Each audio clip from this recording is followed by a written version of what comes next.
Argument और amplitude of a complex number.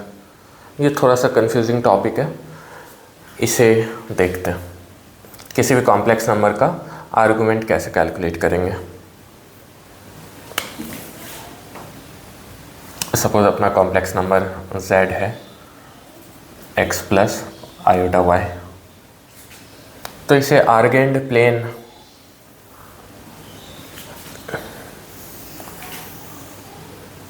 ये है अपना आर्गेंड प्लेन या फिर कॉम्प्लेक्स प्लेन या फिर गॉसियन प्लेन भी बोलते हैं इसे, जिसमें ये वाली एक्सिस कौन सी होती है, ये एक्सिस होती है रियल एक्सिस, और ये वाली जो y एक्सिस होती है वो होती है इमेजिनरी एक्सिस। रियल एक्सिस पे x को रिप्रेजेंट करते हैं और इमेजिनरी एक्सिस पे y को रिप्रेजेंट करते हैं।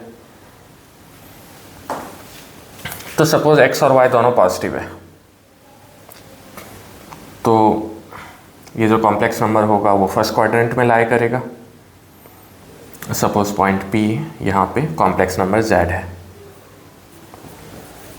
x, y जो कि x प्लस आयोटा y को रिप्रेजेंट कर रहा है। अब इस पॉइंट P को ओरिजिन से ज्वाइन कर दें,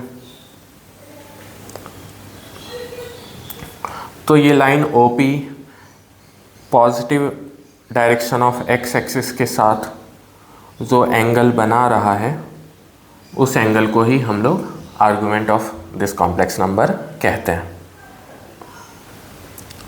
this angle theta is the argument of complex number P।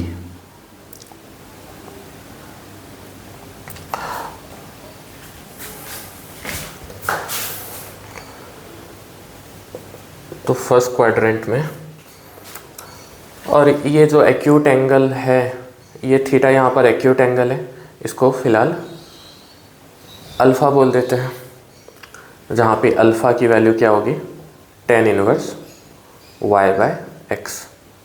यहाँ पे मॉड लगा देते हैं ताकि y/x का मॉड लें तो पॉजिटिव आए, और पॉजिटिव के लिए अल्फ़ा जो होगा वो हमेशा एक्यूट एंगल होगा।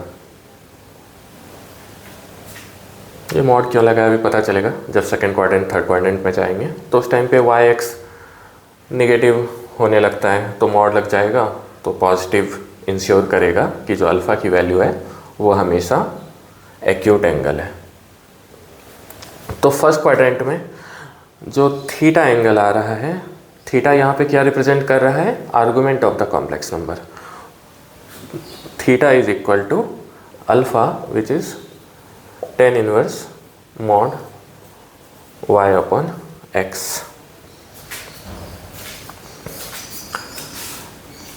अब सेकेंड क्वाड्रेंट में देखते हैं, जब पॉइंट P सेकेंड क्वाड्रेंट में लाई कर रहा है,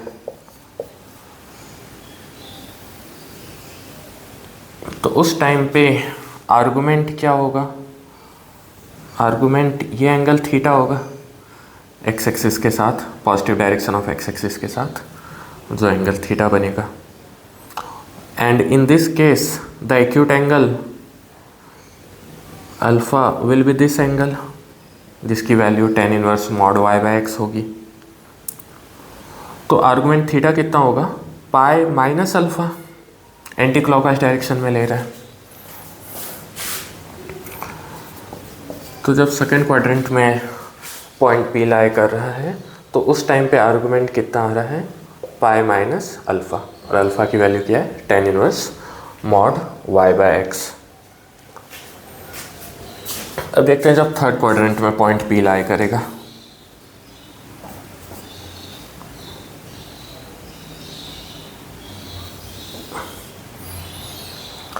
अब ये लाइन OP x एक्सिस के साथ दो एंगल बना सकता है, एक एंटी क्लॉकवाइज डायरेक्शन में और एक क्लॉकवाइज डायरेक्शन में। तो ये क्लॉकवाइज डायरेक्शन हम लोग लेंगे, क्योंकि ये जो एंटी क्लॉकवाइज डायरेक्शन है वो पाई से ग्रेटर आ जाएगा। अल्फ़ा तो यही वाला एंगल होगा जो एक्यूट एंगल है, ये y है, ये x है, तो अल्फ़ा की वैल्यू कितनी होगी, tan inverse mod y/x।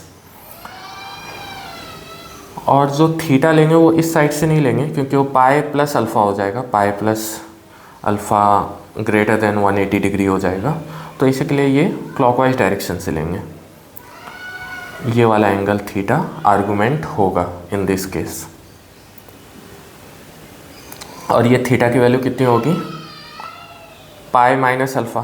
Theta की मैग्नीट्यूड होगी पाई माइनस अल्फ़ा, और क्योंकि थीटा क्लॉकवाइज डायरेक्शन में है तो इसी के लिए उसमें एक निगेटिव साइन लगाना पड़ेगा। तो थर्ड क्वाड्रेंट में जब है तो उस टाइम पे थीटा आर्गुमेंट कितना आ रहा है, पाई माइनस अल्फ़ा, लेकिन उस पर निगेटिव का साइन लगेगा। निगेटिव साइन क्या बता रहा है कि वो एंगल क्लॉकवाइज डायरेक्शन में कैलकुलेट हुआ है। तो इसमें से थीटा कितना आ जाएगा, अल्फ़ा माइनस पाई। इस जगह पे थोड़ा सा ध्यान देते हैं, जो थीटा आर्गुमेंट होता है उसका डेफिनेशन ऐसा नहीं है कि पॉजिटिव एक्स एक्सिस के साथ एंटी क्लॉकवाइज डायरेक्शन में ही हमेशा एंगल होगा। वो क्लॉकवाइज डायरेक्शन भी हो सकता है। ये कन्फ्यूज़न होता है। क्यों होता है, क्योंकि हम जब कोऑर्डिनेट ज्योमेट्री पढ़ते हैं तो कोऑर्डिनेट ज्योमेट्री में कोई भी लाइन है, वो लाइन पॉजिटिव एक्स एक्सिस के साथ एंटी क्लॉकवाइज डायरेक्शन में जो एंगल थीटा बनाता है, उसी एंगल थीटा के टेंजेंट को स्लोप ऑफ द लाइन कहते हैं। उस समय हम क्लॉकवाइज डायरेक्शन नहीं देखते हैं हमेशा, चाहे वो पाई से ग्रेटर हो या पाई से स्मॉलर हो। वो एंगल जो थीटा होगा, उसी एंगल थीटा का tangent slope of the line कहलाता है। लेकिन यहाँ पे एंटी क्लॉकवाइज या क्लॉकवाइज डायरेक्शन मैटर नहीं करता है।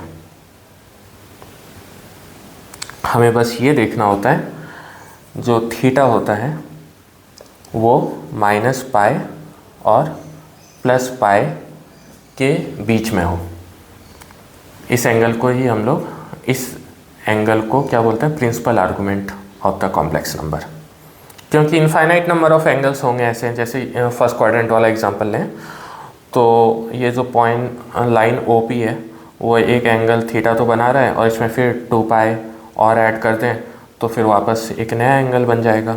फिर 2 पाई और ऐड कर दें तो फिर नया एंगल बन जाएगा। इनफाइनाइट नंबर ऑफ आर्गूमेंट होंगे, जिसे हम लोग general argument of the complex number कहते हैं। और उनमें से वो आर्गूमेंट जो माइनस पाई और प्लस पाई के बीच में लाई कर रहा है, उसे हम लोग बोलते हैं principal argument of the complex number. ये थर्ड क्वाड्रेंट हो गया। लास्ट केस देख लेते हैं, फोर्थ क्वाड्रेंट का। सपोज पॉइंट P यहाँ पे लाई कर रहा है।